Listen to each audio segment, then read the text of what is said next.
दौलत हारी मोहब्बत जीती।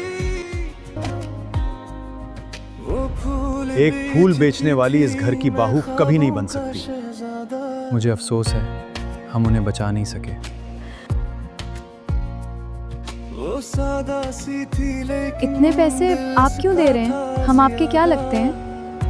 शायद अभी तुम्हें इस सवाल का जवाब नहीं मिलेगा।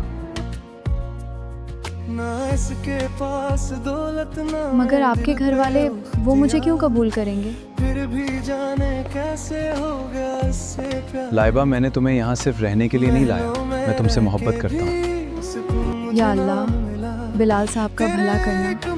मगर डर लगता है कि ये ख्वाब टूट ना जाए। खबरदार, इस बात पर दोबारा जिद मत करना। मैं इस रिश्ते को कभी कबूल नहीं करूंगा। या अल्लाह, अब मेरा ठिकाना कहाँ है? सब कुछ छिन गया है। लाइबा, मैं हार गया, मैं तुम्हें नहीं ढूंढ सका। दौलत हारी बेटा, तुम्हारे अब्बू ने उसे निकाल दिया। मोहब्बत जीती। दिल ने बाप वो होता है जो बेटे की खुशी समझे, दुश्मन नहीं।